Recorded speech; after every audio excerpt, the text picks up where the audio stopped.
everyone, I'm Justin Thomas from JourneyEngine. We're a content marketing and analytics automation agency for business-to-business and software companies. The video you're about to watch is a panel discussion that I moderated at General Assembly's Santa Monica campus back in October of 2019. The discussion is around data-driven analytics for SEO and digital marketing.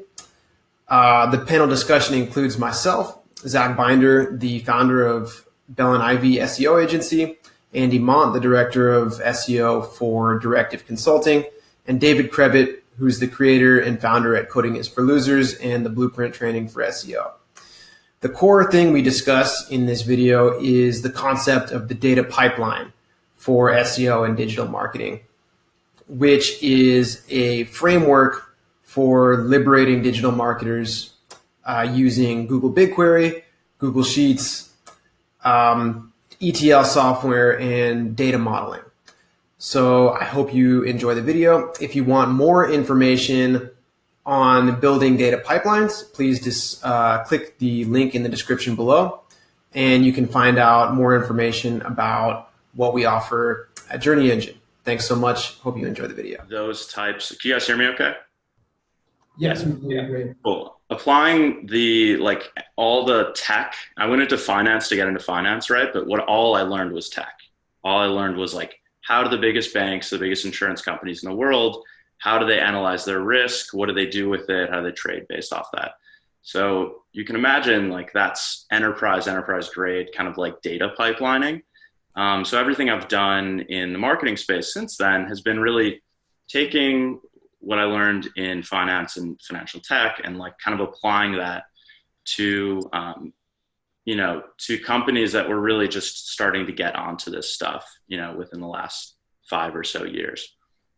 So kind of just riding the wave, I would say, of, the Google Sheets becoming really powerful, Google Data Studio and Google BigQuery becoming more widely, kind of widely used.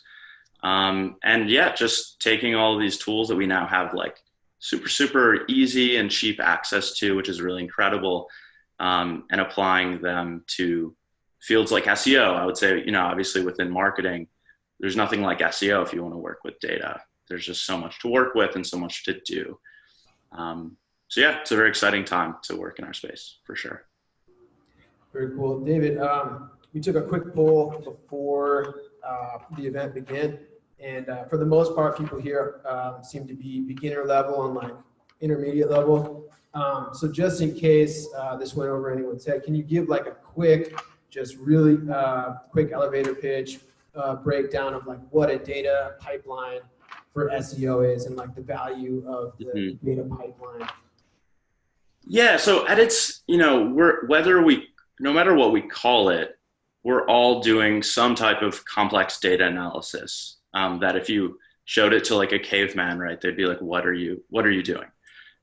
So if you crack open a spreadsheet, if you pop some data from Google Analytics into it, run some formulas to make some decisions, that's a data pipeline. There's really no difference between doing any analysis in a Google Sheet and in a database, something like BigQuery. It's just a matter of kind of magnitude. Right, so it's a way to scale the process of analyzing marketing data at large scale and make it applicable, easier to do, quicker, and getting to the questions faster. Kind of just templatizing the way that you look at data so you don't go back and repeat over and over, answering the same questions.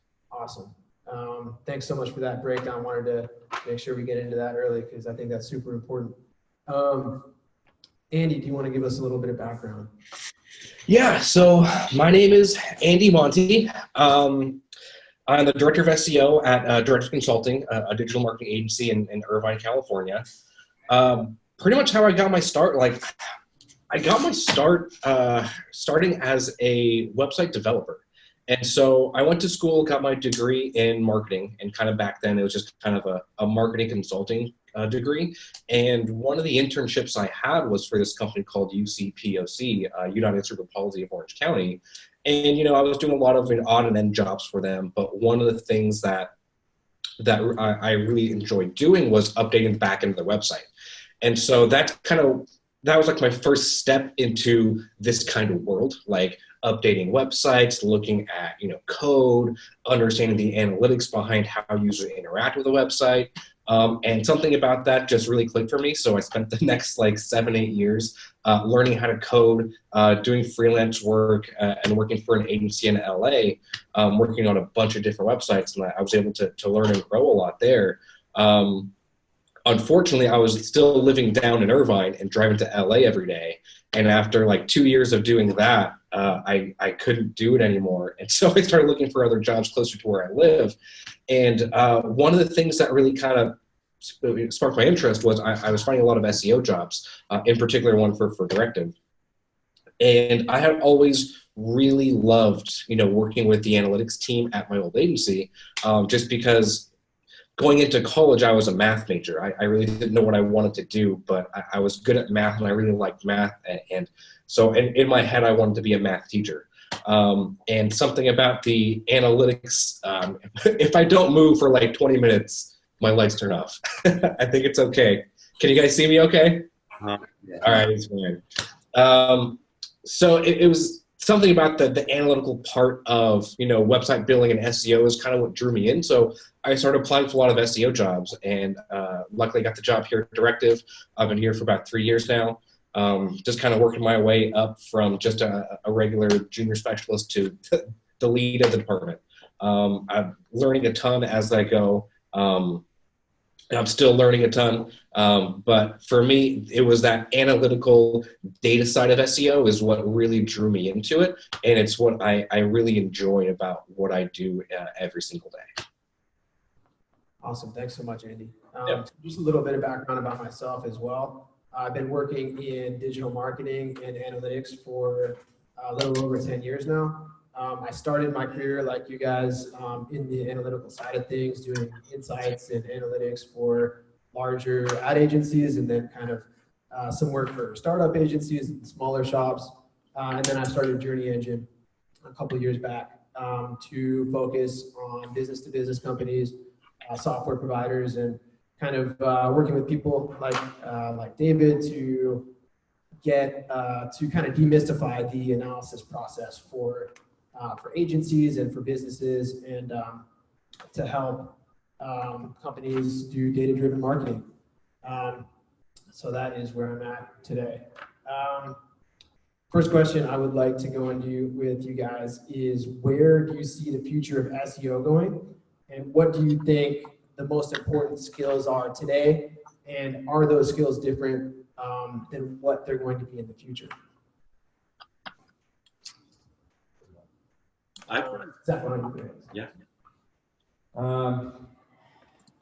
Big question. I think in terms of the future of SEO, it's sort of, I guess it's sort of a continuing trend.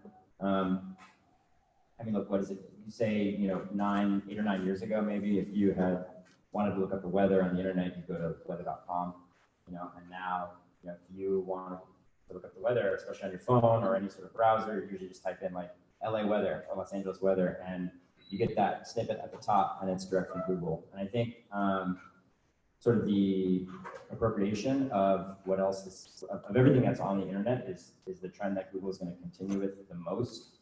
They want as many eyes on as much of their real estate as possible. It's something I think that they don't really talk about as much. Like the thing you hear from Google is we want to provide the user the best experience. But in that, they are appropriating everything that is being put on the web by other sources, people and other websites that have tremendous authority in their space. Because we all live and play in the sandbox that is Google, we don't have a choice. If they want to take something of yours and put it at the top of that search results page, they're gonna do it. So I think being able to adapt to that is a really important skill set to have. There's a lot of trends in voice search and things like that. Like, what are the other methods by which people are getting the information that's relevant for inbound marketers? That's really important. Not just typical desktop search or mobile search. Other than that, for years, I've sort of seen that sort of adaptation, that work around that adaptation for search and rich snippets and the products that Google itself is putting out, really, really important. Beyond that, you know, I'm hoping, I want to be an optimist about Google search. It's hard sometimes, but I want to be an optimist and still believe and think that the best piece of content will show up first for the user when they type something in that's relevant to them. I don't know if that's always going to be the case, but I guess we'll see. David, you want to share a little bit of perspective on that? Yeah, I mean, Zach really got me thinking. You know, it's easy to go kind of down the doomsday wormhole, right? Of like, Google does just have this like unbelievable power over that search box. But, you know, with global search volume is just, you know, something that will continue to grow and grow and grow. The pie itself is growing. So I don't, you know, I'm not sounding the alarm too quickly on organic, you know, hitting the dust. But the thing that I've really focused, you know, our team has focused all of our efforts in SEO really on around video and around ranking with video for keywords that no one else is really targeting for video, and compelling video, not just like random machine to machine video. So I think in my own work, that's where we're trying to get a leg up, is by, you know, trying to just be in that video search box. And I think, you know, a question that I'm personally sitting with is, what are the opportunities in international SEO? I think a lot of us are really focused on like US, maybe English speaking, maybe Canada, right? It is our international market. But what about the rest of the world? You know, it's a huge market. And I think a lot of countries, especially that we've seen in the Blueprint training, we have a lot of students from overseas, and a lot of them are like, you know, I think in SEO where we in the US or in our kind of markets were maybe 5 or 6 years ago. You know what I mean? So I think there's a lot of room for growth internationally. And I think we in the US can really lead that. Very cool. Thanks so much, David. Andy, where do you see the future of the field going? Yeah, when I hear that question, I kind of go straight to, you know, what is the future of the tools that are in SEO? Like what happens there? And I think a lot of tools are kind of going more towards that like automation route. What can we automate to make really easy for SEOs now and in the future? And from an agency standpoint, you know, how can we leverage that for our clients? How can we make, you know, our clients' lives a little easier and make sure that what we do is better than whatever this automation tool is going to have, which I think is really cool because it allows us to not only leverage the newest technologies, but focus on what kind of strategies are we building for our clients and what kind of thought process is going behind the deeper strategies and what we want to focus on versus just the foundational SEO that we want to fix for clients. Absolutely. I'm definitely with you there, Andy. I think my perspective is very similar. I think in terms of the future of the skills in SEO, the way things are changing is that we're able to automate more. We're able to automate more of the boring, the tedious work, the things that it takes a lot of busy work to do, but the less strategic aspect of things. And, you know, we have questions that we start with as SEOs at the beginning of every campaign, and we're just becoming more able to answer those questions easier. So it's becoming more competitive in that respect. But I think the thing that will never change is that it's all about quality content. So who can make the best quality content and answer the questions that people are asking in the best way possible. That's going to deliver the most value for the searchers. Yeah. Yeah, absolutely. What about the engine? The engines? Yeah. Can I jump in, Justin, on the automation front? Yes, sir. Of course. I thought you might have something to say on that. But. You know, this might sound weird since my whole shtick is around automation, right? But I actually think there's such tremendous value in like just automating the first step of like data aggregation and stopping there, because specifically for SEO, because if you're planning strategy, so much of that is just like soaking in, literally soaking in the data, sitting with it, giving it time, giving it space, talking about it with your team, and coming up with a strategy and not like forcing it. I don't think that, from what I've seen with tools, like there isn't any tool, and I've tried to build these tools, right, that really come up with like a full scale SEO strategy for you. It has to like soak. No, I completely agree, which I think the automation of these like more tedious tasks is okay, but I think at the end of the day, like you can't automate strategy. You can't automate, the time it takes to really dive into the numbers, to dive into the data, to really understand what's going on and understand the story of what the numbers are telling. You can't really automate that, but I think SEO is going to go to a place where we're going to try to automate everything up to that, and then the rest is going to be on that person. So I think that'll kind of help differentiate different, agencies, different consultants as well too, to really understand like, okay, who really understands this business the best way.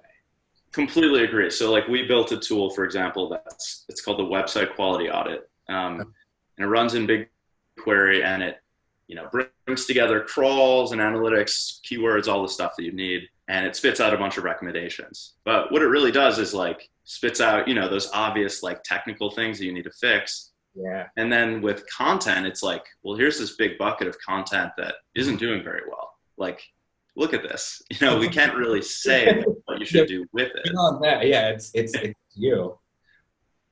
Yeah, absolutely. I think that's really important. There are things that machines will never be able to do or won't be able to do in the foreseeable future. And there's a lot of software that seem like they promise the world in terms of we're going to automate the entire process of SEO. You'll have to do no work whatsoever, and you'll rank, and you'll get all types of traffic and profit. And if that's what a software or a tool is promising you, then they're probably taking you for a ride. But you can make the process of coming up with a strategy much more efficient. And I think that there's going to be a lot of advancements toward that end. So next question for you guys. I think you kind of answered this question in the last question, but what's your experience using data? Have you ever what are the kind of the biggest problems you've come to recently in terms of using data for SEO, and has your process for dealing with those problems changed over the past few years? Zach, you want to start? Sure. I remember I was a junior SEO analyst at an agency the day that Google took away organic keyword data in Google Analytics.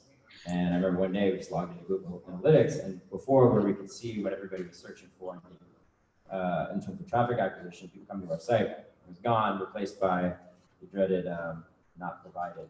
And I think since then, there's actually been there's a ton of tools out there that help you get, that organic keyword data, Ahrefs and SEMrush, and plenty of tools. But I think the problem with some of the data is we can focus a lot on SEO, like at its core is about traffic acquisition, right? How do I get as much quality traffic, not just volume, but like I want that quality traffic. And I think there's a lot of, you guys are talking about automation and how you can't, you can't automate strategy, right? I think it's really important when it comes to the data. There's that connection that has to be made between the tactics and the strategy regarding the SEO plan and the actual business or the company or the website being served. If there isn't a connection there, like some of that information is going to be anecdotal. Some of it's going to have to do with revenue information, right? Like if 80% of my traffic that I'm acquiring through an SEO campaign is going towards the lowest revenue product that a company sells, and only 20% is going towards the high revenue products, is that something that can be changed? How do I link up all of my my keyword data, which is tied back to my SEO planning, into the actual revenue that the company is producing? So I think we're talking about data-driven decision-making, and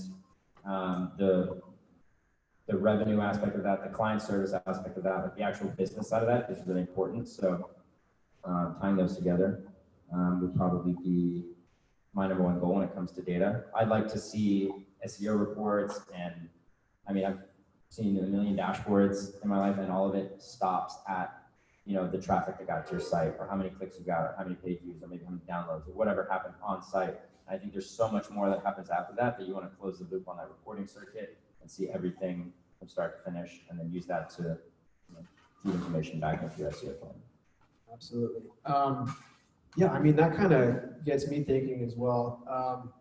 I mean, I think that a lot of people have this idea of data analytics for SEO being, a magic bullet, and, getting one dashboard that is going to give you the answer to your questions, to all your questions, some major breakthrough question that's going to increase your profits for good. But I mean, in my experience, part of the value of data analytics and data visualization is getting different stakeholders, different teams in the business to understand exactly, to understand the data, because, it can be over their head, and to get to answer their specific questions in a way that they can understand, and a way that can give them an easy idea of how they're performing, and how they can change course. Are they hitting their benchmarks or not, and why or why not? What levers can they pull to start to change that? What things should they start testing first? So it's kind of more, helping people understand the performance of their business and what they're doing in terms of marketing, as well as, identifying these low-hanging fruit, these quick wins. So yeah, and I think that's, automation can get us there quicker, and there's a lot of extra value there. But yeah, David, do you have any extra perspective on this? What kind of problems have you run into, and how has your process changed? I think I'm in kind of your camp, Justin. Like, you can do all the fancy stuff that you want. You can build dashboards, they can look great. A lot of the times people don't look at them, don't care. And even if they had the time to dig through a 20-page dashboard, their team, your team may not have the time to really take any action based off of it. So I at this point kind of work backwards from like, what do we even have capacity to do, in a given week or month in terms of making changes to our existing workflow? Because you're not just starting, no one ever starts from scratch with like, oh, let's just digest this data and then we'll make our entire year's plan. Like, no, you have existing priorities, you have technical debt, you have support issues that you just need to fix. And when you work in SEO, like, you're competing with all these different resource bases, right? You have to compete for development of a site, and there's other uses of the site that may conflict with what you want to do for SEO. So you need to get on like the kind of roadmap. So for me, like, I'm totally with you, Justin. It's really like it's all a human challenge. It's like, how do you kind of weave the importance of SEO and make people really like make the investment in SEO versus making the investment in any one, like tactic or strategy, because those are always going to change. But until you have like institutional commitment to like the kind of practice of SEO, like, you won't really, it's tough to really like get those returns, because SEO takes a lot of time. 100%. So it's so important to, as an analyst or as someone working with the data and SEO, to understand the business, to understand the resources you have, and what you can realistically take action on that's going to move the needle. Andy, any thoughts there? Yeah, when I am coming through data, like, I think the main two things that come up in my head is, one is the data clean, like, can I trust this data? And then two, am I looking at the right metrics? And I think to Zach's point, a lot of people, when they're talking about SEO, they look at keyword rankings, they look at organic traffic, and in my opinion, those are the wrong things to look at. Like, those are nice KPIs, but at the end of the day, like, you have a client that hires you to help them make more money. And so if you're not focused on opportunities, deals, revenue coming from organic, you're already on the wrong foot, essentially. So for me, that's the data, and that's what I really like to focus on and work backwards from there. Because if you're in an SEO campaign that brings you a ton of opportunities, a ton of conversions, but none of them actually end up turning into a deal, then that doesn't help anybody. So knowing those things between which campaigns are actually turning into revenue for the client, which campaigns aren't, is something really to be cognizant of, and that's kind of something that we focus here a lot at Directive. We do a lot of CRO and A/B testing along with our SEO efforts, just because we know the importance of increasing conversion rates, increasing opportunities and deals for our clients. And then, making sure that the data is clean, right? Like a lot of times when you're looking at analytics data or what have you, it should be clean, but making sure you're looking at the right thing, because if the data is off, if you're double tracking, if you're counting login traffic, if you're counting something that you shouldn't be counting, you could end up making the wrong decision for how to move forward or the strategy you want to create for them. So that's the two most important things I look at, or the two problems I always try to solve when I look at data. Is it clean? Is it accurate? And am I looking at the right thing? Should I care about a different KPI depending on the client? Should I care about a different metric depending on the client? But usually in my experience, the two things people care about most when it comes to SEO is how can I get them more organic conversions? How can I get them more organic traffic? Excellent. Thanks so much, Andy. So my next question for you guys. There's obviously a huge amount of data out there. We have more data than God in the world of SEO. So with all this data, how do you get to the answers that you want? So you have all this data, what do we do with it? And what are the most important things in your toolbox in order to deal with that amount of data?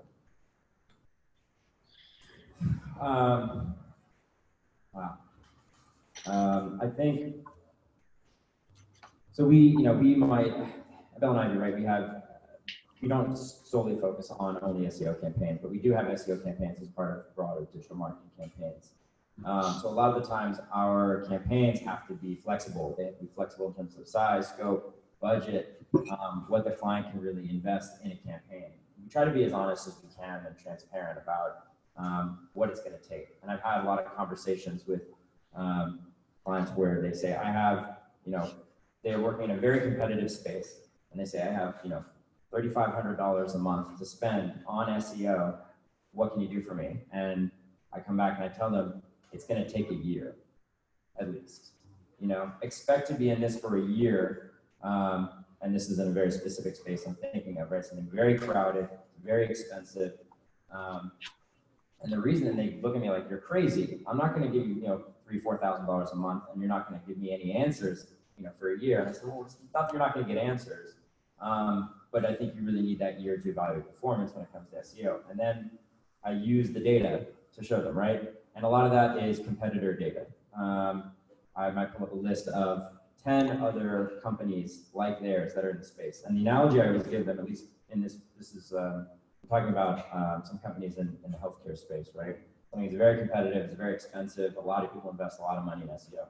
And what I show them is using the data, here's 10 other companies, right? And they're just starting out. This is a new company maybe.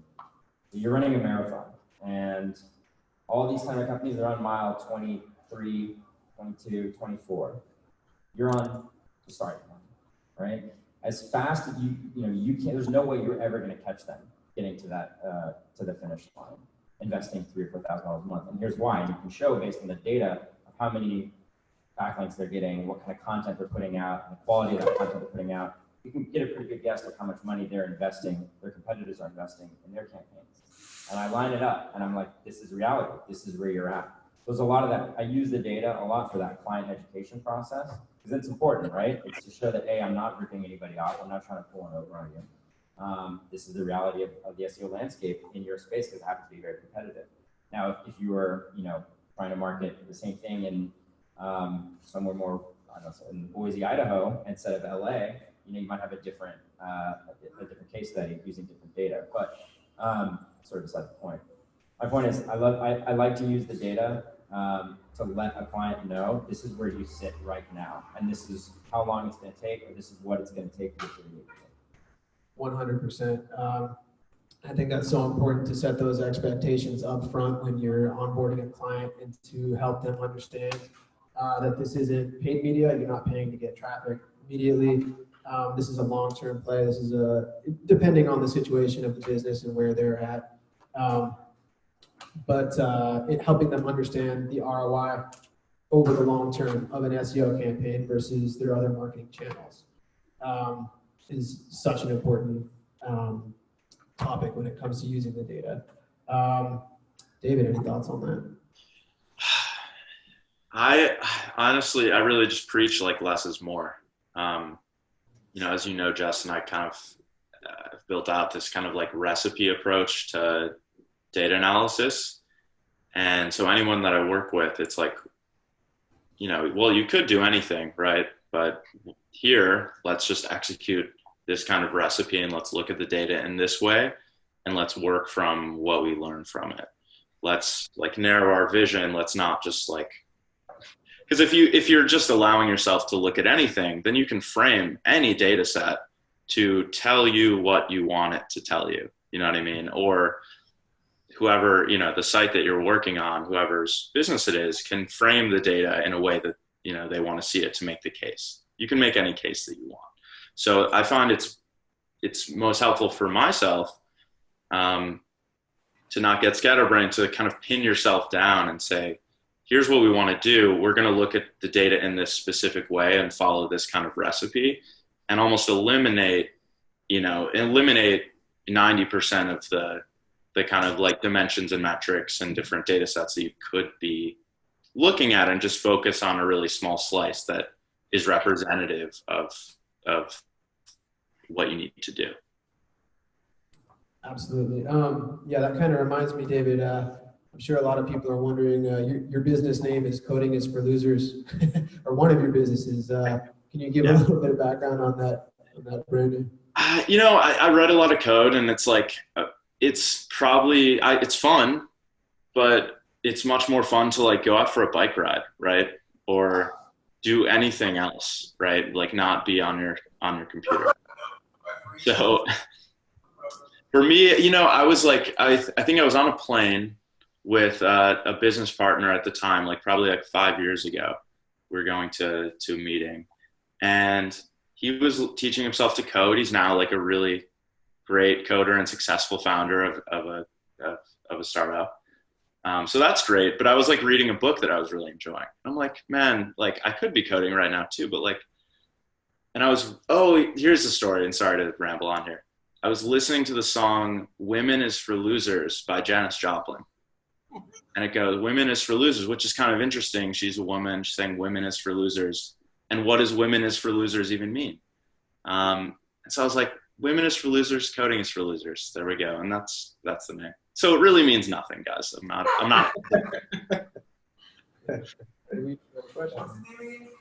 This is David Krevitt. David Krevitt. Yeah. K-R-I-V-E-V-I-T-T. I'm not mistaken. Double. K-R-I-V-E-T-T. K-R-E-V-I-T-T. That's right. Andy, any thoughts on this topic? Yeah, I'm kind of with David with the whole less is more sort of thing. I mean, I always like to work backwards, like I was saying earlier, like work backwards from what you really care about. Because when you use tools like Google Analytics or even like Moz, SEMrush, Ahrefs, or whatever you guys like to use, there's so many different data points, so many different charts you can look at, so much different information you could use to tell whatever story you want. But really understanding what you should be focusing on and knowing kind of what metric is tied to that. So instead of having 20 different charts to look at, have one, maybe two, and that's the one you really want to focus on to try and move the needle as much as you can. Definitely, absolutely. So yeah, I think we put together an awesome combination of perspective here. Zach being the owner of his agency, and David and I largely in the consulting space, and then Andy being the director of SEO at his business. The rest of what I want to talk about is kind of like the agency-client relationship and how we get great results for our clients, and how it's best to what's most conducive to a great agency-client relationship, and just helping scale business from that perspective. So. And then we'll get to open-ended questions. But starting with you, Zach, we've all worked in an agency role here. I'm wondering, what are your keys to generating great results for a client while scaling your agency business? It's a good question. Good margins. That's it. No, I think, look, in reality, it's kind of what I was talking about before. Client education is a really important part of the process. There's a lot of if you're a business owner and you're doing your research on marketing companies and SEO companies and PPC companies and there's a million different agencies out there, there's a lot of noise. And I try, and at Bell and Ivy, we've tried for a long time, and even in my previous agencies, we pride ourselves on really specific aspects of the client relationship process that help, help visualize the goals for the client in the right way. Like, you can have the best SEO campaign in the world, and if your client doesn't understand it, it's not going to mean anything to them, and they're going to kill your budget. I was talking about before with letting a client know at the outset, right before you even start a campaign, during the consult process. Here's where you stand. Here's what it's going to take. Here's how we want to do it, and here's why. Obviously, there's going to probably be a few twists and turns along the way, but embracing that and making that information digestible and portable for the client, both leading into the strategy and leading into the campaign, is as important, I think, as providing the data, performance data, the KPIs, the stuff that JourneyEngine will provide a client. So, yeah, I think client education is super important. Not everybody is an SEO. Like, is anybody here working with a client right now, like providing anybody SEO?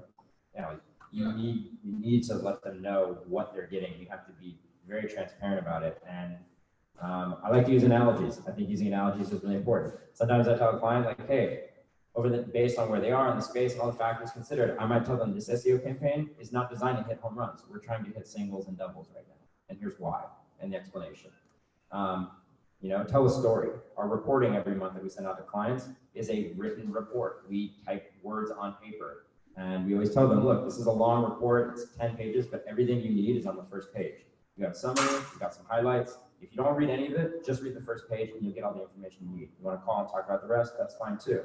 Most of them don't care. Most of them are not going to read a 10-page report on marketing analytics, if they're a small business. So, yeah, I said that. Absolutely. So having your clients digest the data on their performance so that they can understand what you're doing for them is one of the most important things to extending the life of that relationship and helping them help you.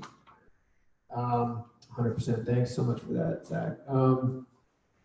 David, I think you have a really interesting perspective and experience in this space. You've worked with countless agencies yourself to consult them on the best way to deliver their data. I've worked with you on a number of projects, consulting for agencies. Can you give us any perspective on what you think is the most important piece of advice for extending those relationships using data or otherwise?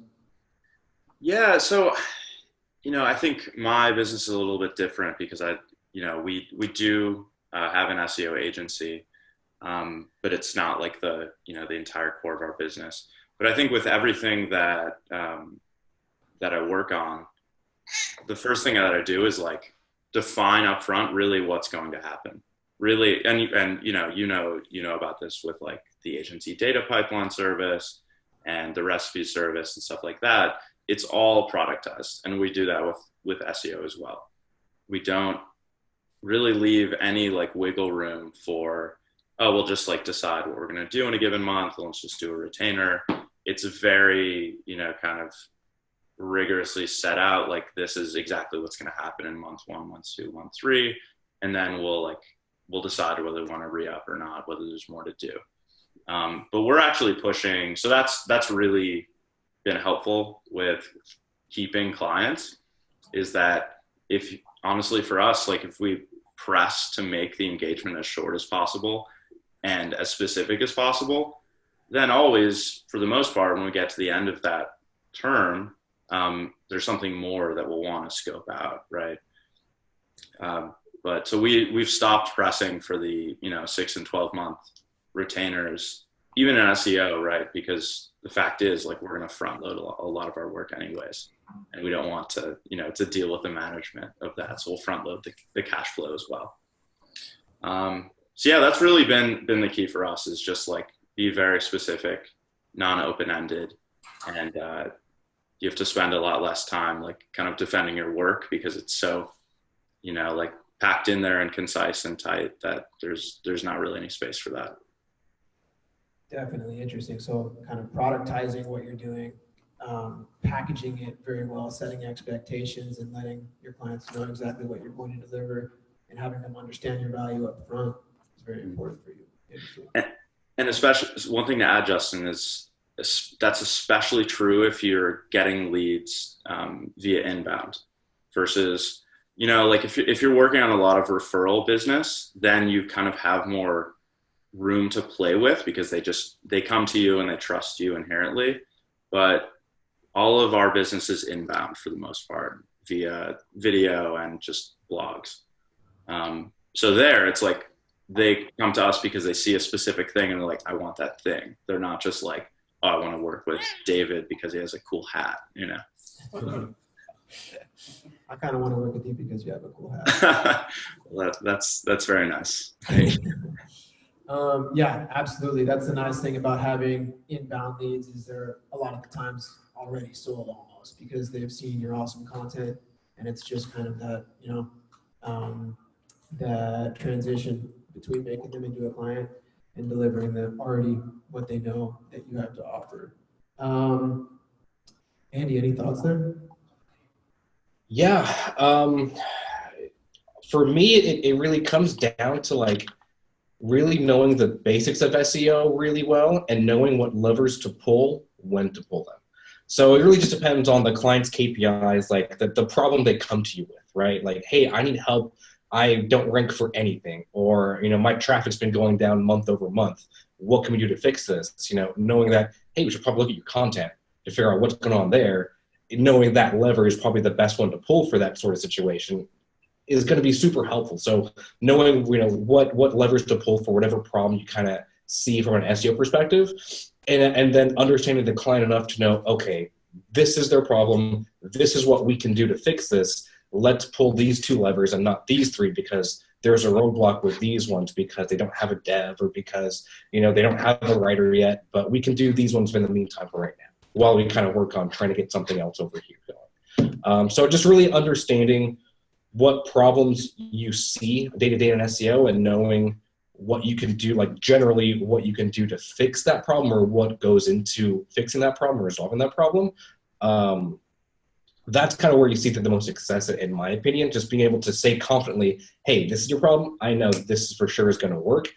Because it's SEO, it will take 3 months, 6 months, a year to get there. But I know if we focus on this together, we can get there. So for me, that's kind of where I like to set the expectations, and kind of really know what's gonna move the needle the most for the client, and what's gonna be the most important thing for them as well too. Just because if they want to focus on conversions or something, and we're focusing on something else, whatever we talk about, whatever we report on, isn't really gonna impact them. It's not going to really resonate with them as well. So just as Zach was saying, they're going to cut your budget. They're going to just say, hey, this isn't working, or let's do something else, even though you think this is the right thing to do. I just want to add to that. A great example of a couple months ago, I consulted with a client, and there was a big Google algorithm update. And in one day, they lost 70% of their organic traffic. And that was, thousands and thousands and thousands of visits per day. And suddenly it was gone. And their director of marketing called me immediately as soon as he saw it going down. And he was just like, abandoned ship. I'm going to kill the entire SEO for the entire portfolio. SEO for 30 sites, probably close to a 6-figure monthly budget. Link building, content, on-site installations, the whole thing. He was like, I'm gonna have to go to this. It's gonna sink the business.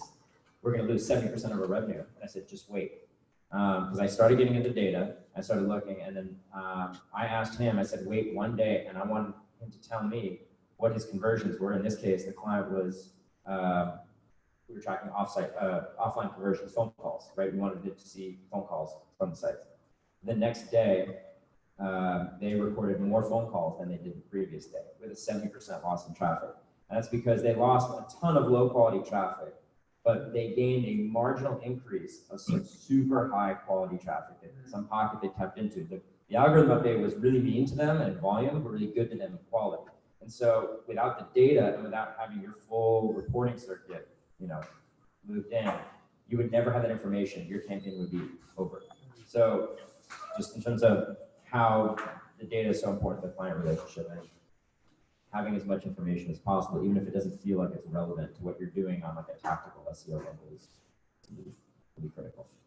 100%. And it's really interesting. I think to your point, from my perspective, I mean, let me know if you guys have the same experience, but to me, it seems that Google is getting better and better at knowing whether your content is really good and if it's the right type of content for the user. So organic traffic is great, it's good to have, but those bottom line metrics are more important. And sometimes and your content has to be good. It has to deliver what the user needs, and it's better for your conversion as well, the user experience of your site.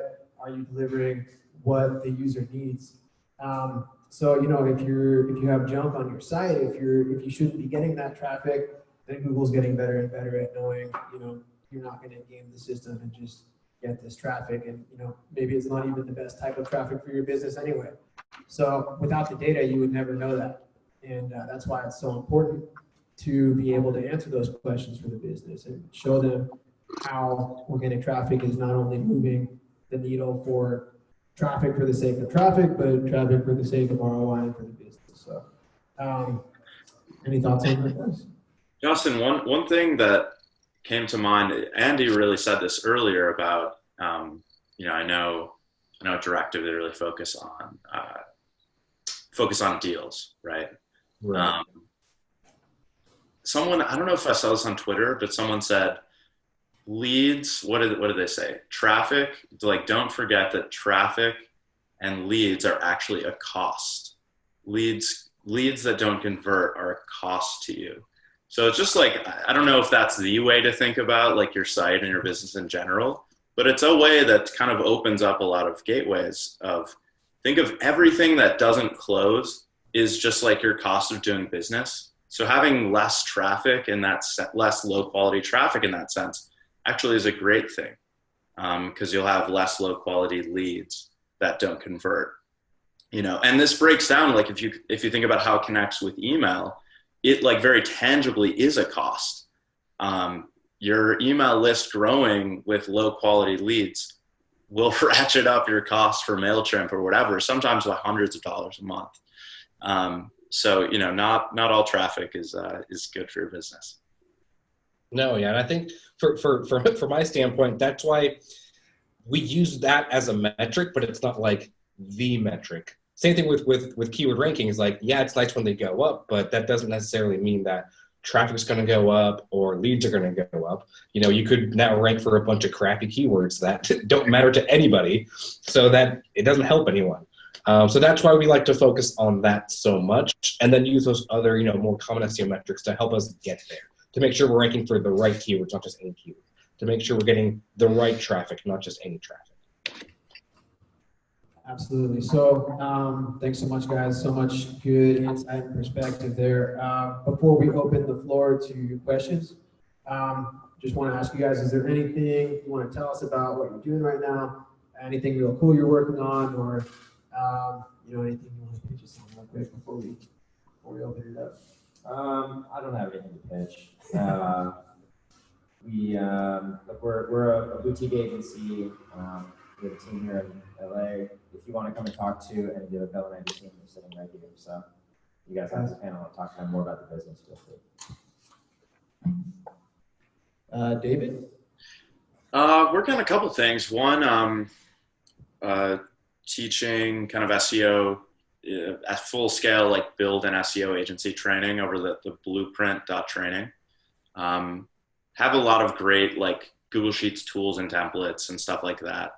in a Slack community of over 1,000 SEO consultants and agencies. So that stuff is a lot of fun. I spend a lot of time in there.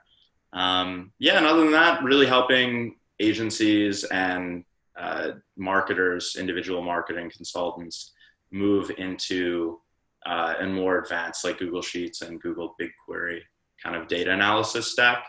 So there's some courses over on Coding is for Losers and just a bunch of like kind of tutorials for you guys to dive into if you're curious. Awesome. Thanks, David. Andy, anything you want to tell us about?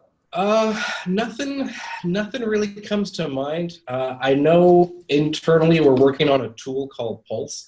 It's essentially designed to help either in-house marketers or kind of SEO consultants benchmark data across an entire industry. So it pulls data from, SEMrush and Moz and Ahrefs and all these different platforms to let you know, hey, in this particular industry, here are the top 10 companies, ranked by keyword rankings or ranked by organic traffic cost or ranked by, whatever metric we have in there. I think it's available now and it's ready to go, but that's something that's kind of in the works and kind of coming out very shortly if it's not already out.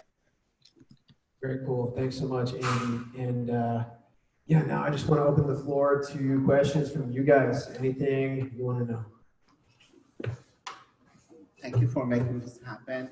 I moonlight, on the side as a SEO consultant for small businesses. I want a piece of advice from all you guys can help me. Basically, I see last year or so, this whole automation of SEO, like we have in political world, the fake news and bots. We have almost the same thing. I'm sure you, ran into it. And, it's, the consumer, American consumer is very sophisticated. So it's like, why am I spending so much money when somebody else is like, it's a bunch of software and getting a top ranking, I mean, we are doing baby steps and, what is the kind of like comeback pitch for that, kind of like help me out. And the second of all, just like a philosophical question, second question. We had like a Good Humor ice cream, had the whole market for almost 80 years in the United States. I mean, they own the world, And then again, American consumer is like, you know what? It's fake, It's like everywhere is like a ranking. That was a ranking before Google. It's like they're number one. And all of a sudden somebody comes in like Ben and Jerry and boom, they crash. And a lot of youngsters don't even hear about that. So it's like, is it getting to the end of the SEO really, I mean, because people tend to, especially if you talk to 12 or 13-year-old, with all the due respect to everybody here, I mean, I talk to them, I say, what is the best gene or whatever, let's Google it. No, don't believe that. They pay, it's all paid, it's like a paid advertisement. You know what I mean? It's like, I look at these kids and I'm like, they're not gonna, have any respect or whatever to any SEO. So I kind of like two-pronged question. Sorry about that. Thank you. I'll take a stab at this one. So the second question first. I don't think SEO is dying. I still think search is one of the most powerful inbound tools on the web and will continue to be. I read something the other day that said like, I don't know, don't put me on the stat, but it was some higher percentage than I thought. Let's call it maybe like 8 or 12% of all search queries in Google are first-time queries. So like even now, like that's how many search queries are typed into Google that have never been typed in before into the search bar. So I don't think it's dying. I think it's just the landscape is changing a little bit. How we use it is changing, right? People, yes, there's going to be people that will ask Siri something first. A lot of times it still ties into search in some way. Yeah, there's different ways to access it. I think given what Google is, I don't see it getting overtaken in that area in the near future by anyone. And then the first question, what was the first question again? First question, the small business owners, like hesitant to spend money because they think their competitors using automation, no disrespect to Mr. Krevitt, but they use automation and kind of like bots and they get a higher ranking with the less money. So why would they pay me, or even with all due respect to you guys, to work stuff? You know? I think there's a I think there's a difference. The automation tools that these guys are creating are more about the intelligence behind creating a campaign, and also the intelligence for the agencies, and also what's relevant intelligence for the clients to understand. To a degree, maybe it can automate certain tactics, just save time where they might be tedious. I think there's a difference between that and some of the super like janky, emails you get from it's like, guys, I'll get you 10 keywords for $100, all that crap. Like that's junk. And I have clients that see that all the time, and they present it to me, and they're like, well, why don't I just go with this guy? What I want to say is you're crazy, based on my experience. But what I end up telling them is like, look, this is a either very aggressive or very unsafe or very untrusted method, and here's why, versus, a team-based approach with strategy and data and tactics, all these things that we have to back up, years of experience, et cetera, et cetera. And here's why. After that, the choice is yours. I've had clients before that went with something like that, and then 2 months later, they can't stop calling me because they realize they made a terrible mistake. So, in the end, I think it all sort of comes correct, but that's usually the way I like to explain it, is like this group of things you see over here is very aggressive and possibly very spammy, risky, et cetera, versus what we do, which is a bit safer. I think that's what they care about. Absolutely. So yeah, to add on that, I think that it's a really good issue you bring up, that a lot of people kind of, depending on how much you know about SEO, and just, even if you're advanced, a lot of marketers think that the real estate has been taken up on search engines. Search engines have been around for a long time. There are a lot of big competitors in the search engine space. They're already taking up the real estate. So why would I invest in SEO? And that's it's not the case. And the reason that it's not the case is because number one, like Zach said, the queries are changing all the time. New things are happening. New queries are available. New subjects are available that people are interested in. And it's kind of, you might, as a brand new website, you might not be able to go out and land the short tail keyword, just the one keyword that everyone wants. That's already been tackled, but there's something called, if you're new to SEO, the long tail, which are, topics that are important for businesses that aren't that short tail query, that aren't just the one that everyone's going for.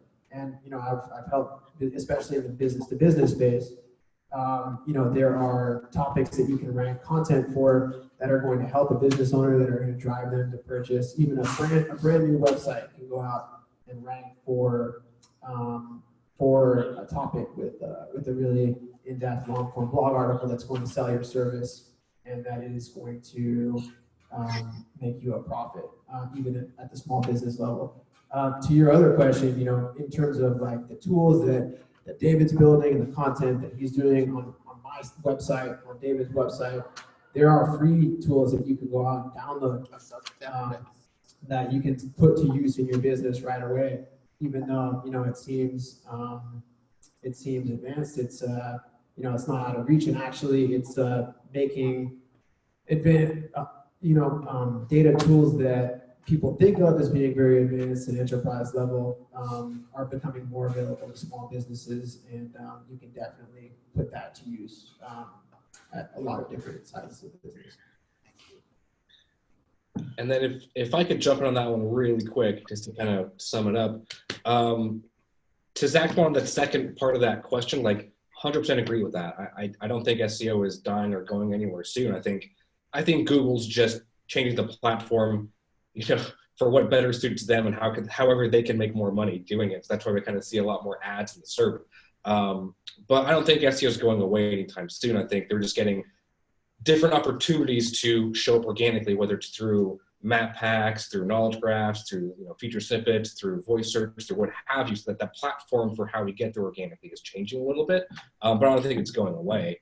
And in terms of that first question, it goes back to what I was kind of talking about earlier, to where, yeah, you may have a client that maybe ranks a little bit higher in the SERP, maybe gets a little more, traffic.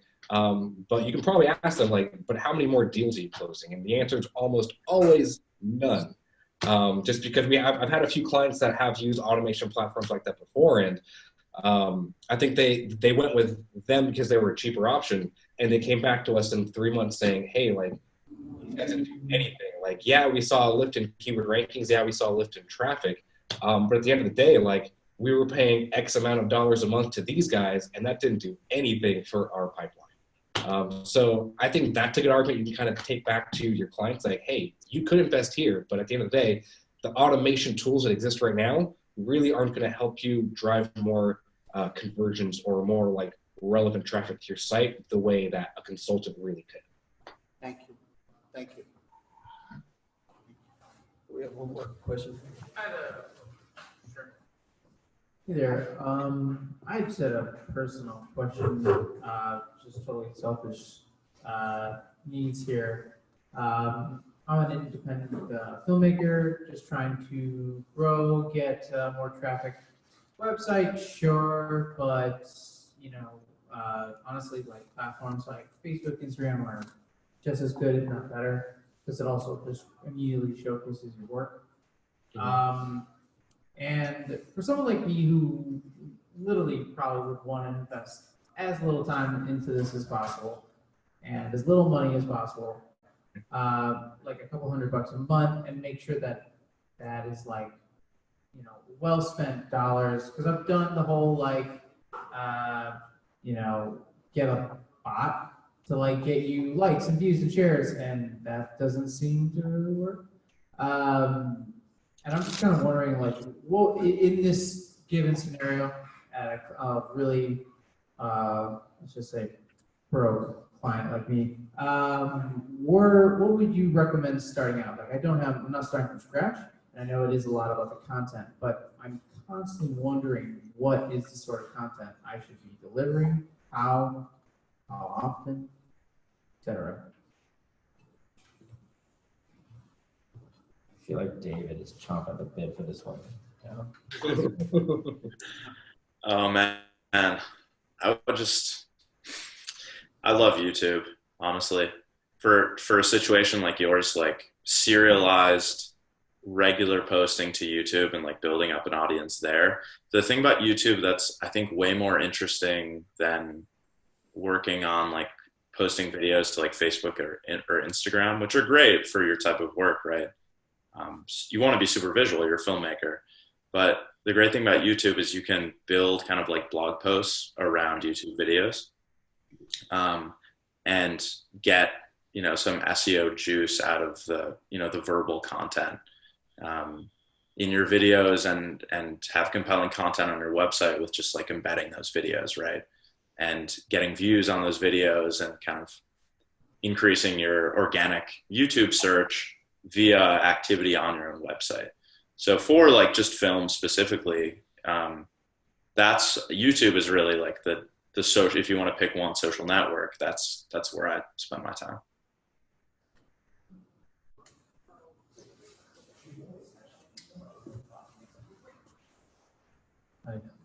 I was just wondering, could one of you guys kind of give us kind of like a rough framework of how you guys set up like SEO campaign? Like what are those key metrics that you're looking at? How do you track it? You know, because, you know, versus like running like a paid ad, paid search campaign or something, you know, you're looking at like impressions, you have cost per click, all that stuff. You could track on a weekly basis versus like the SEO thing. It's very broad. It takes a long time. You know, keyword ranking fluctuates quite a bit. So it's like, what are you looking at like week by week? Maybe Andy, is that a good question for you, since you guys do? I'm actually curious personally how your PPC and SEO teams kind of collaborate and how you do like blended campaigns with that. Yeah, is there a particular SEO campaign you want to talk about, or just in general? Just general. Just in general. Campaign? Yeah. I think from like a broad standpoint. Let's say we have a client that I don't know, wants to rank for a particular keyword. Like, I was trying to think of the best way to explain it. we really focus on, I guess, what is the objective of the campaign? What are the core metrics there? So if the campaign is, we want to write more content on whatever topic, we want to rank for particular keywords, we want to get in front of our audience, a different way, or be in front of our audience more for our target audience. I think just understanding those objectives first out of the gate is going to help just understand what kind of campaign you want to run. If we want to do like a keyword driven campaign to where, hey, we have a client, they really want to rank for so-and-so keyword, or, based on the SERP intent, based on, keyword volume and stuff, like these are the top 3 keywords you want to go after. I think the first step is understanding those goals. One, I always look at, in terms of keywords, look at the intent of the search. So just do a quick Google search, look at what's showing up, because I think a lot of times people, especially for keyword stuff, just look at the keyword itself, the search volume, maybe the difficulty, and like that's it in terms of keyword research. But people forget to look at what the actual search shows, right? The search engine results page. And that can tell you so much about what that campaign or what that strategy should be.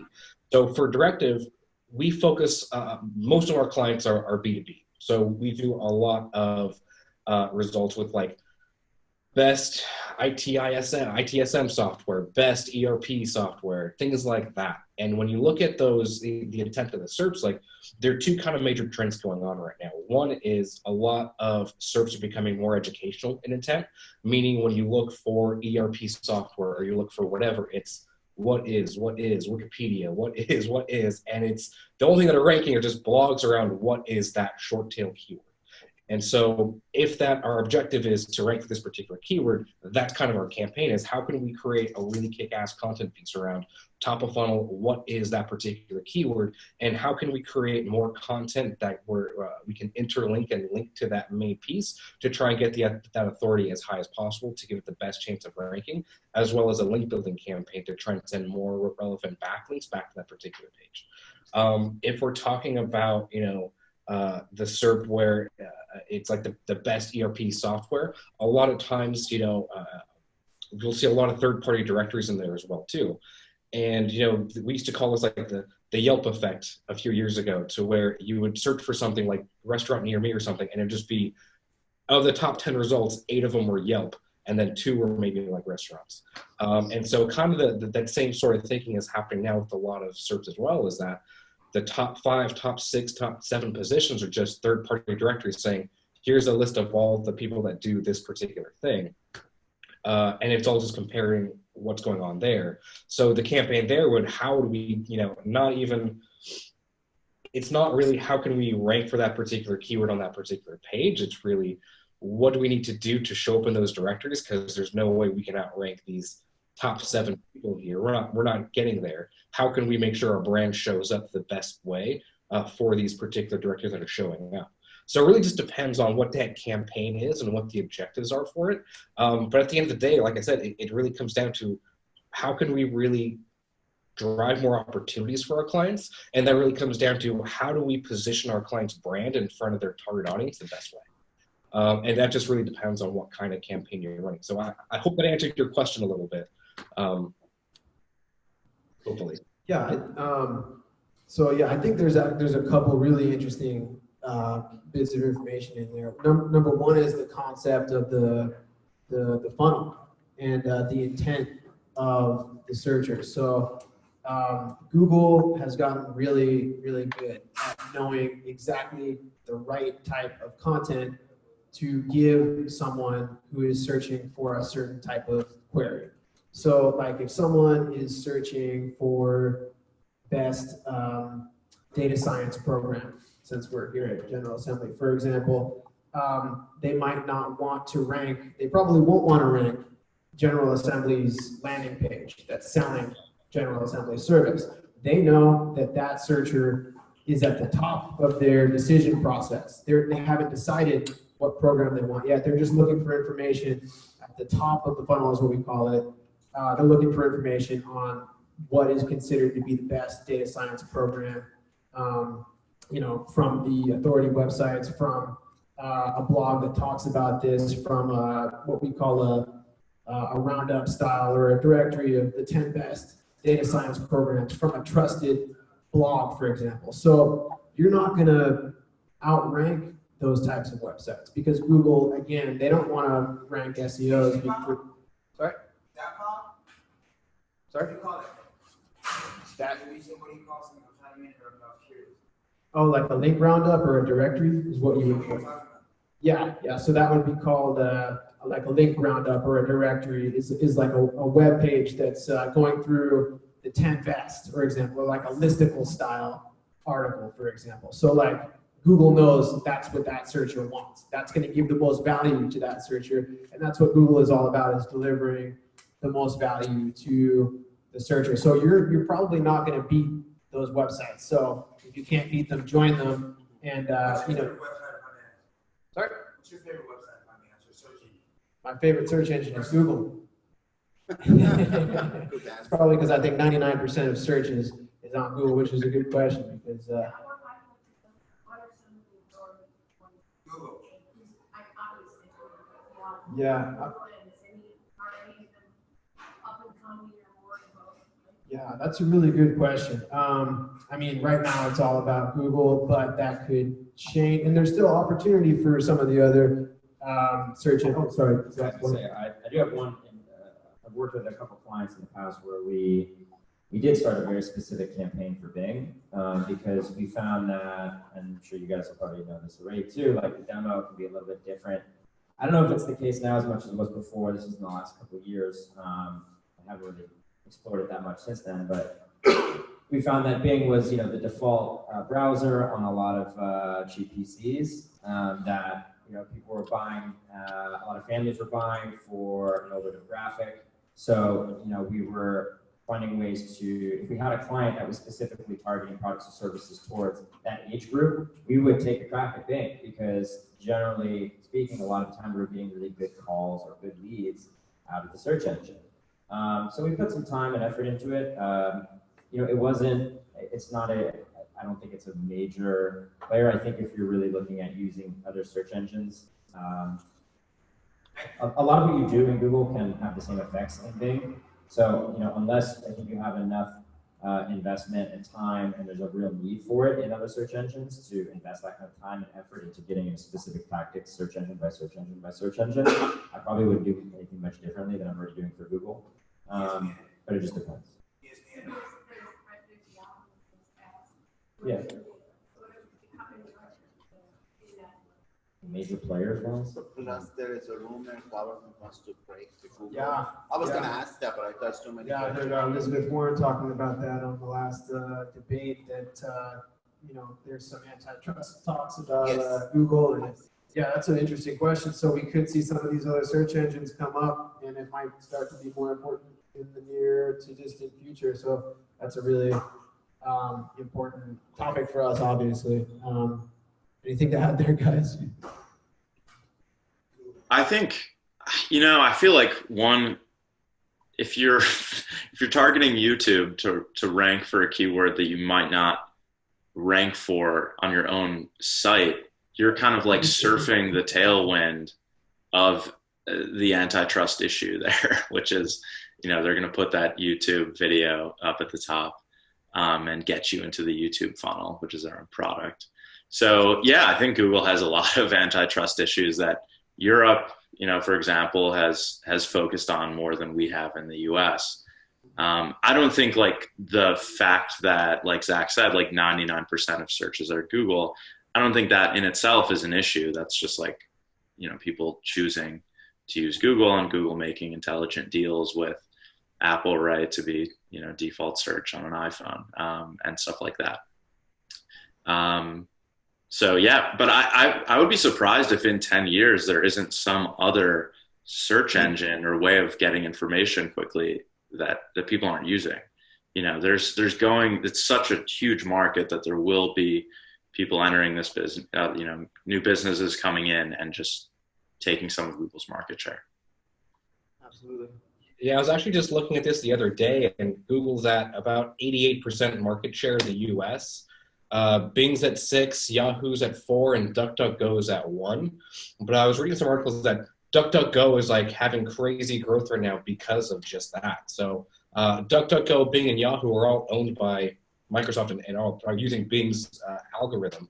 So kind of investing in Bing like could be a smart move just to kind of get ahead of the curve. If they merge or if DuckDuckGo really does take off, it could be smart to put some focus on there too. I know Bing Webmasters tools is a pretty cool tool to use in your tool belt as well, along with like Search Console and analytics. Very cool. Anybody else? Questions? I have a question actually, just for us to think about. Sorry, we can cut this off, but what would happen if DuckDuckGo went to like 10% of the search market? Like that would be Everything would explode. Yeah. Interesting. Would our strategy change? Good question. I don't have much experience optimizing for DuckDuckGo specifically. Anybody? I don't think so. Andy? No. I mean, if Google still has 80% of the market share, no. Yeah, maybe 50. Okay. We'll cross that bridge. Don't do it. So I think we had a question over here. So SEO is just one component of a digital marketing campaign. So how would you say it complements other ways that go into a very well-rounded campaign, or like where do you think it ranks within importance?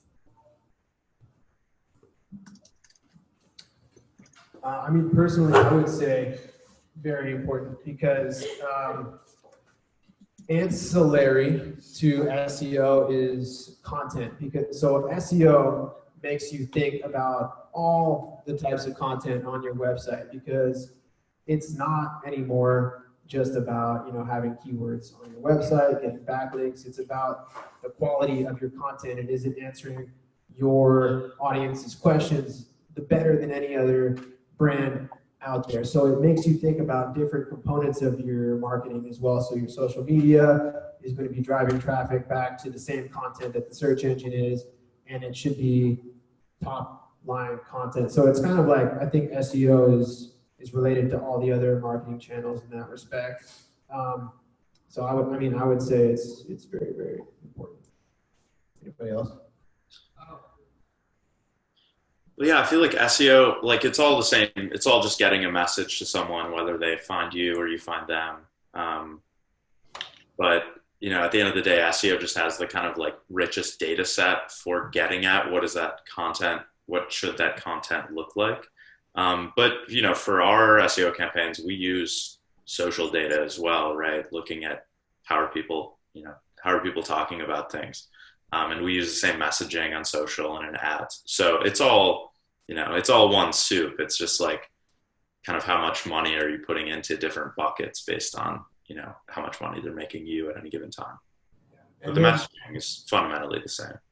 Yeah, absolutely. And then to Andy's point, actually, that you were just talking about before, SEO and PR are very connected as well. I know you're in the PR space, so getting on those directories, getting mentioned by the media, getting your brand in front of people. It's SEO is connected to everything in that respect, and I think it all comes down to the bottom line, and it should be integrated with anything.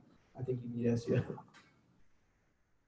How big a factor is the site platform or the host platform in SEO?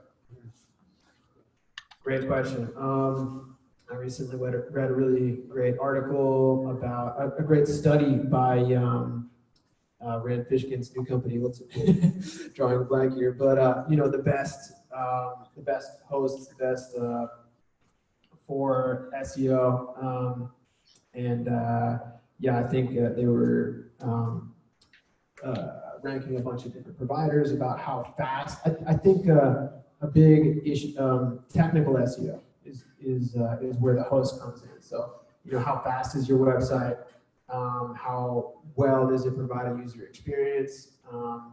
So from the technical side of things, you just want your website to run very fast on different types of devices. And if the best host that can deliver that the best, I think is going to have the best results. Yeah, I think it depends on your.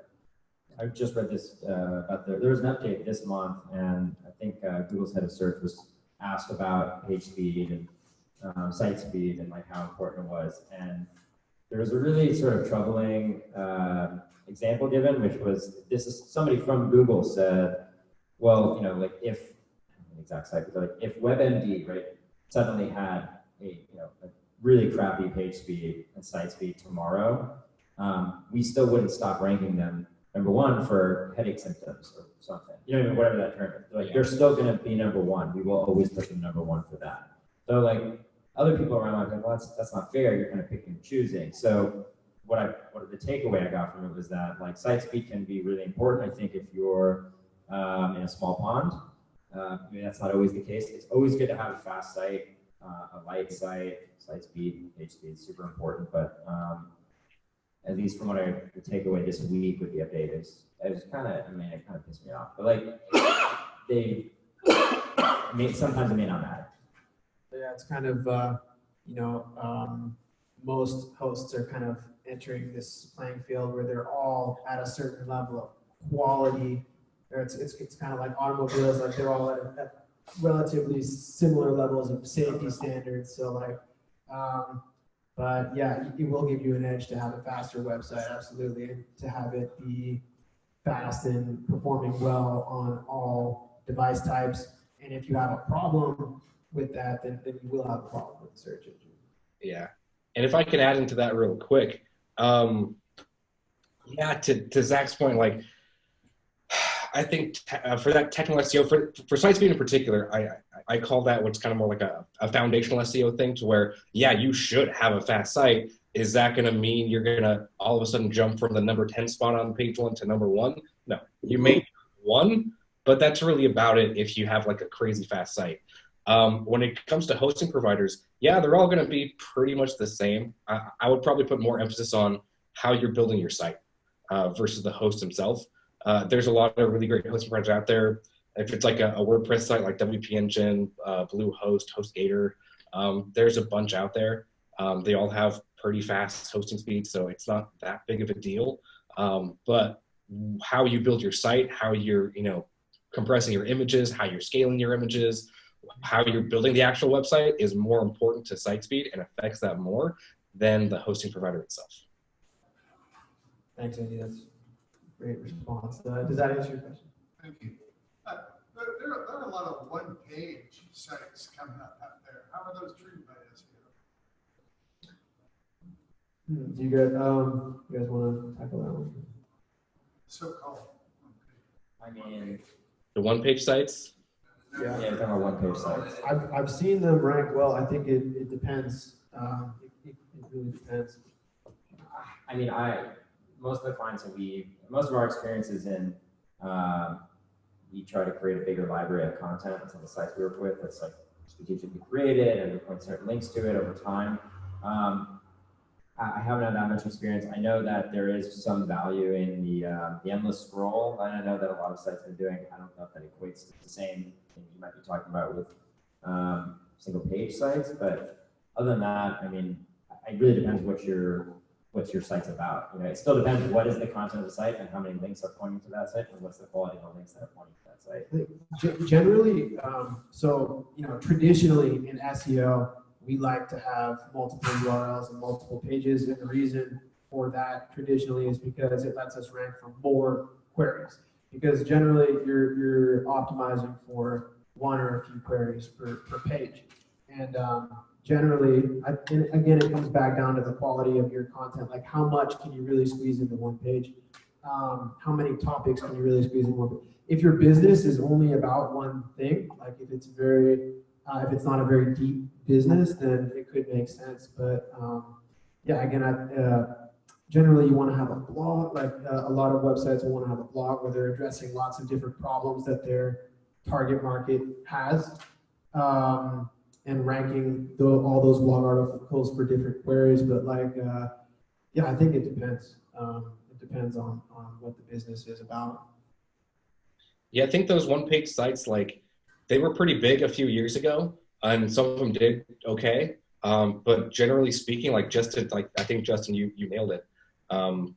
You have a one page that can probably rank really well for a couple keywords, but if you're in a space that where you want to go after different variations or different types of keywords in that space as different like solutions or something, you're going to have more than one page. And from a user experience, typically that one page doesn't really do very well just because you can't really go into depth into whatever you want to talk about. So it's very high level, it's very basic. So for me, generally speaking, I would avoid using one-page websites. I don't think they do anybody any good anymore, but it just depends on what industry you want to go into. What are you guys' like top three? What are you guys' top three SEO like research tools that you guys use?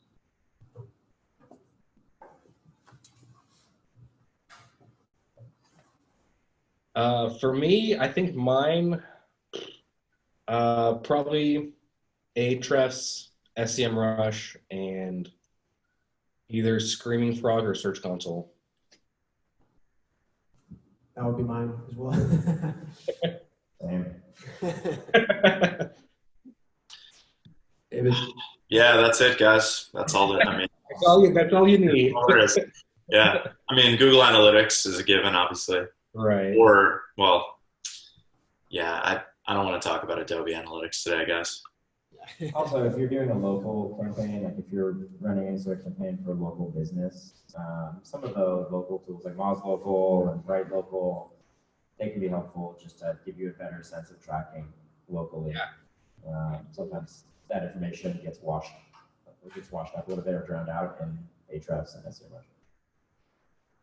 Yeah, one of the tools I like to use a lot as well is called Hotjar, and it's a heat mapping tool that lets you exactly see, how far down a page people scroll or what exactly they're clicking on, where their mouse is going. It's a really cool tool to kind of understand how your audience is actually using your website and engaging with your website.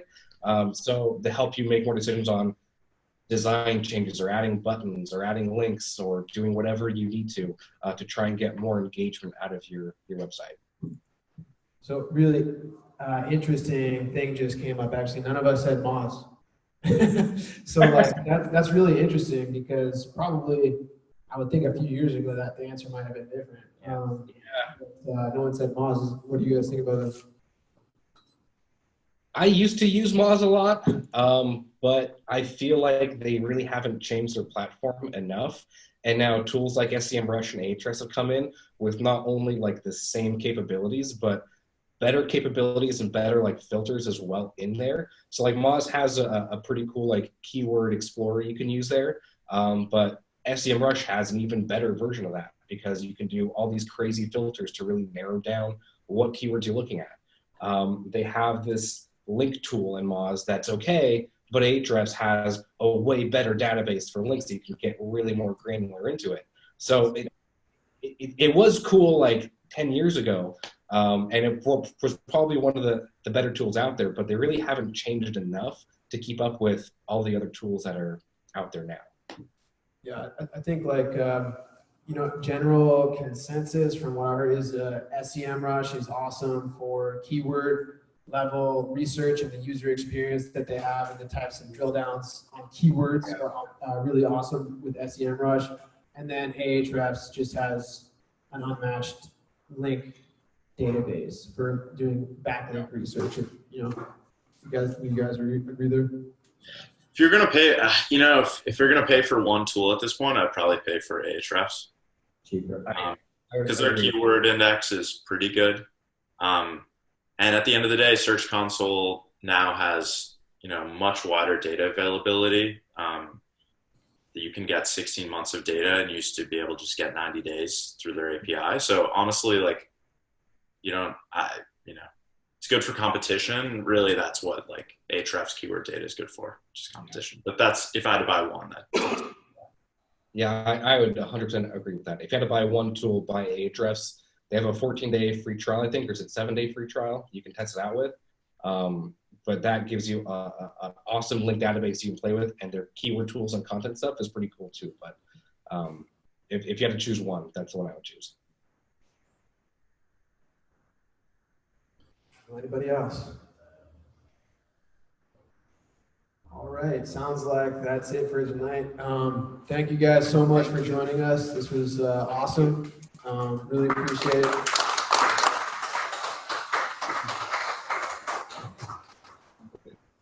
All right, we'll see you guys later. This was awesome.